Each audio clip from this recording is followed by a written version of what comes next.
Welcome back to my channel. അപ്പോൾ ഞാൻ കഴിഞ്ഞ വീഡിയോയിൽ എൻ്റെ പയറൊക്കെ കാണിച്ചിട്ടുണ്ടായി. അപ്പോൾ അന്ന് പയർ ഇത് ഇത്രേ ഉണ്ടായിരുന്നുള്ളൂ. ഇപ്പോൾ വളർന്ന് പന്തലിച്ച് മോള് വരെ എത്തി. ഇപ്പോൾ അച്ചിങ്ങയും സാധനങ്ങളൊക്കെ വരാനും തുടങ്ങിയിട്ടുണ്ട്. പിന്നെ ഇത് അവിടെ കോവലവും വന്നിട്ടുണ്ട്. ഇപ്പോൾ അതിൽ നിന്ന് കോവയ്ക്കയും വരാനൊക്കെ ഉണ്ട്. പിന്നെ ഉള്ളിയൊന്നും അധികം ശരിയായിട്ടൊന്നുമില്ല, കാരണം എൻ്റെ പെറ്റ്സൊക്കെ വന്ന് അത് തിന്നു, അതുകൊണ്ട് ശരിയായിട്ടൊന്നുമില്ല. പിന്നെ ഇഞ്ചി വളർന്ന് പന്തലിച്ചൊക്കെ ഇരിക്കുന്നുണ്ട്, നല്ല രസമൊക്കെ ഉണ്ട് കാണാനായിട്ട്. കോളിഫ്ലവർ കുഴപ്പമില്ല, എന്നാലും എൻ്റെ പെറ്റ്സ് കുറച്ചൊക്കെ വന്ന് തിന്നാറുണ്ട്. ഇതാണ് ഞാൻ പറഞ്ഞ എൻ്റെ പെറ്റ്സ്. ഒരു അമ്മയും 6 കുഞ്ഞുങ്ങളാണ്. ഒരു കുഞ്ഞിനെ കാക്ക കുത്തിക്കൊണ്ട് പോയി. പിന്നെ ഇപ്പോൾ 5 കുഞ്ഞുങ്ങളുണ്ട്. അപ്പോൾ ഇതാണ് ഞാൻ പറഞ്ഞ എൻ്റെ പെറ്റ്സ്. ഉള്ളിയും സബോളയൊക്കെ തിന്ന പെറ്റ്സാണ് ഇവർ. അപ്പോൾ ഇതിൽ ഞങ്ങൾ 13 മുട്ടയാണ് വെച്ചിട്ടുണ്ടായേ. അതിൽ 6 വിരിഞ്ഞു. അതിലത്തെ ഒരെണ്ണം കാക്ക കുത്തിക്കൊണ്ട് പോയി. ഇപ്പം 5 ഉള്ളൂ. പിന്നെ വേറെ സെറ്റ് കോഴികൾ ഞങ്ങൾ വീണ്ടും വിരിയിക്കാൻ വെച്ചു. അതിൽ എത്ര ഉണ്ടെന്ന് ഞാൻ കാണിച്ചു തരാം. ഞങ്ങൾ 14 മുട്ട വെച്ചിട്ടുണ്ട്. അപ്പോൾ അതിൽ എത്ര ഇത് വിരിഞ്ഞിട്ടുണ്ടെന്ന് ഞാൻ കാണിച്ചു തരാം.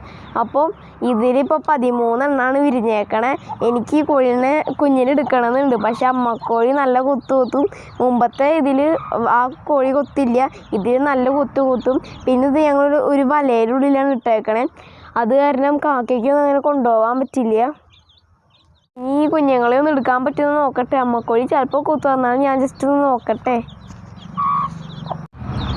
എൻ്റെ ഫേവറേറ്റ് കോഴിക്കുഞ്ഞാണിത്, ക്രീം കളറ്. അപ്പോൾ ഇതിന് ഞാൻ ഇടയ്ക്കിടയ്ക്ക് ഉറക്കാറൊക്കെ ഉണ്ട്. അതെങ്ങനെയാണെന്ന് ഞാൻ കാണിച്ചു തരാം. അയ്യോ, ഇടുക്കി വെച്ച് തലേൻ്റെ അവിടെ പിടിച്ചിട്ട് ഇങ്ങനെ ചെയ്യാം. അപ്പോൾ അത് ഇങ്ങനെ കണ്ണടച്ച് ഇങ്ങനെ കാമായിട്ടിരിക്കും. കണ്ട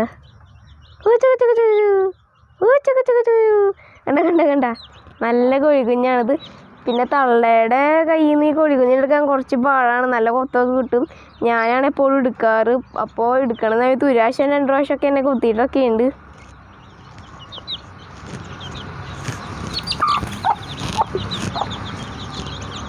എനിക്ക് വെജിറ്റബിൾ ഗാർഡനും കൂടി ഉണ്ട്.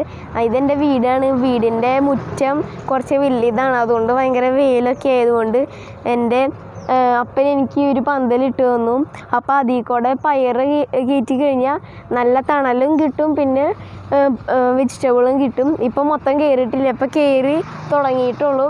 കുറച്ചുകൂടി ഒരാഴ്ച 2 ആഴ്ച കഴിയുമ്പോൾ അത് മൊത്തം പന്തലിക്കും. അതുകൊണ്ട് കുറച്ചാഴ്ച കഴിയുമ്പോൾ ഇവിടെ മൊത്തം തണലായിരിക്കും. അതുകൊണ്ട് നല്ല സുഖമായിരിക്കും. ഈ പ്ലാന്റിൻ്റെ താഴെ നല്ല തണുപ്പായതുകൊണ്ട് കാരണം അധികം ചൂട് കൊടുക്കില്ല. അപ്പോൾ ഈ വീഡിയോ ഇഷ്ടമായെങ്കിൽ ലൈക്ക് ചെയ്യുക, ഷെയർ ചെയ്യുക, സബ്സ്ക്രൈബ് ചെയ്യുക. അപ്പം ഞാനിപ്പോൾ ഇവിടെ ചെയ്യണ ആക്ടിവിറ്റീസൊക്കെ നിങ്ങൾ ചെയ്യേണ്ടതെന്ന് ഞാൻ പ്രതീക്ഷിക്കുന്നു. അപ്പോൾ പിന്നെ കാണാം.